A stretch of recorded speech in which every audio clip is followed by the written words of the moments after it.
Well, there are different criteria for the different primary. Either if it's primary, if it's high school, there are different criteria for that. Like for the primary section, you have kids obviously vulnerable and bright. If we're doing sponsorships, there's an application form they have to fill in for the high school ones.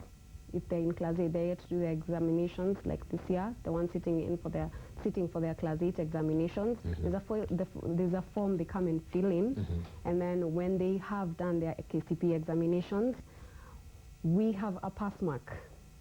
Like last year's was 370. So for the kids that got above 370, we do home visits and make sure that the story they're telling us and the story that is on paper is the story that there is, because we want to make sure that the children benefiting from this program are children that are really in need.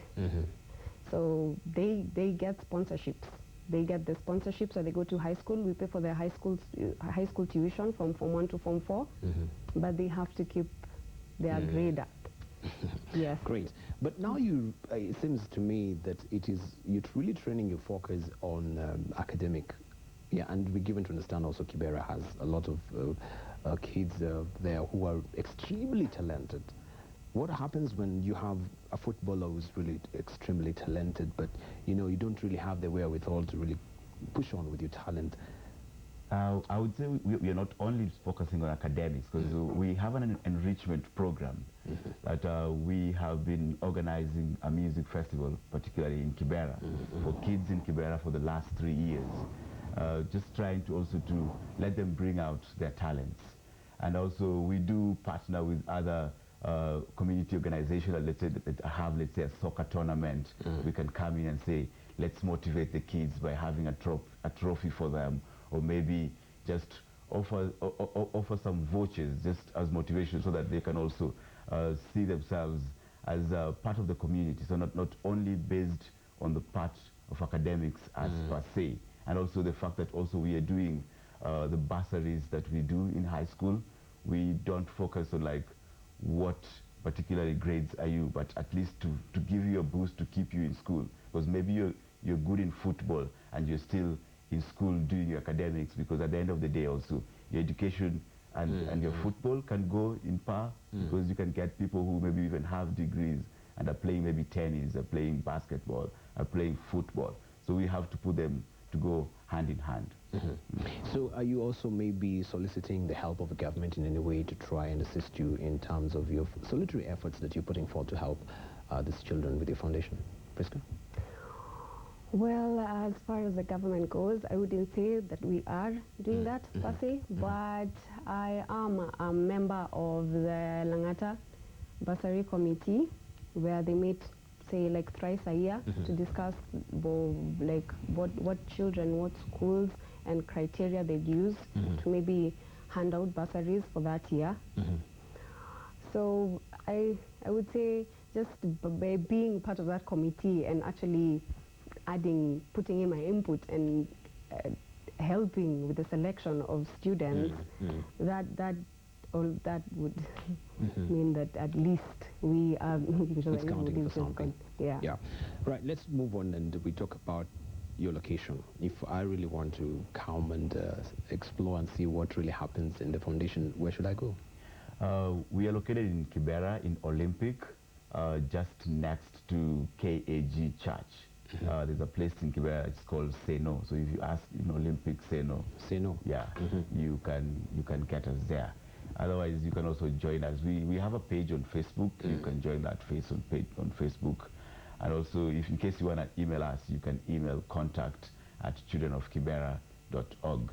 And we are trying our best to get as many, particularly Kenyans, to come in to help kids in Kibera. At the moment, we have a group, as Priska said, a group of Kiberans who have come together and they're soliciting funds on themselves, and they're sponsoring one kid in Kibera. Then we have an individual who grew up in Kibera, and right now she has a good job in Nairobi, and she has been sponsoring one of our girls since Form 1 up to now she's in Form 4. And if we could get more individuals and also corporates who can come in and say, let's come in and even get one child and call that child maybe the National Media Group Scholar and sponsor this particular student. Because you would say Kibera has a very big population and they consume so much of the goods and services that are being provided by these big corporate companies. And it would also be good for these companies to come back and give back to the society as what the society is giving to these particular companies. Now, Priska, for the individuals maybe who are watching this morning and they would love to contribute, they would love to partner with you, how do you go about that? We would ask them to email us on our email address. And which will be? contact@childrenofkibera.org. So if they could email us and let us know where they would be comfortable in contributing towards the education of these children, that would be awesome. I think it's very key. It bears repeating. What will be the email again? contact@childrenofkibera.org. All right, contact@childrenofkibera.org. Yeah. Right. You have also a website? Yes, we have a website. You can... I can see it on the t-shirt there. www.childrenofkibera.org. And you can also follow our blog. We have... Yeah, I saw a blog. So cokf.blogspot.com. Right. Yeah. I think last week you were celebrating the World Read Aloud Day, and you are heavily involved in that, isn't it? What really transpired during that day? Well, on this particular day, we encourage literacy. And the old, the young, everybody. We just encourage people to read. People don't... Okay, people stopped reading since internet and all these other things that just make life easier, of course. But, you know, it's important to realize that we have books. We have books as well. So on this particular day, we just wanted to encourage people to go back and go to libraries and read and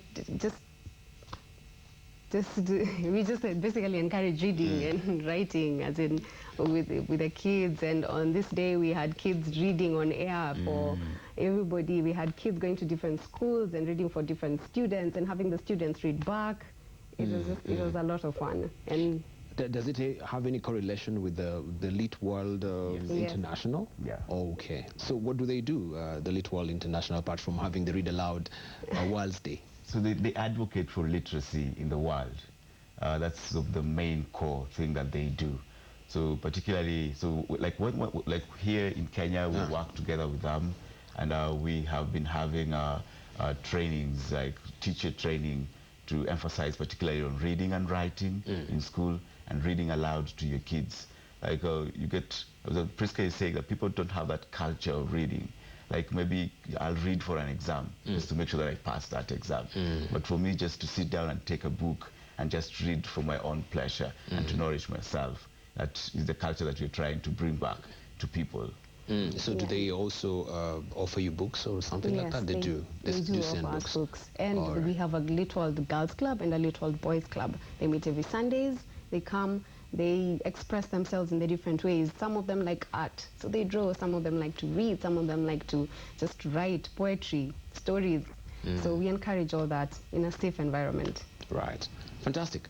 Jeff, that's Japheth Ocheng, and but Priska Mwea, thank you so very much for coming this morning. I really do appreciate that very good salutary effort that you're putting forth to really help these young ones. Thank you. Right. Yes, I'll leave you with the words of Ken Okoth, the Executive Director of Children of Kenya Foundation, who says, seeing more children go to school in January, that is Christmas for me. Think about that, and you can always extend a hand of help to try and help the Children of Kenya Foundation if you have that opportunity. I think they gave you the website, and I think it is also good to just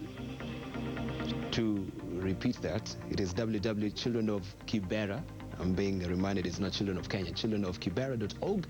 You can visit their website. Also, you can drop them a mail at contact@childrenofkibera.org. Right, thank you for your valued company. Thank you for your contributions and your calls. I'll be very remiss if I don't thank you for that. Thank you and have a lovely day.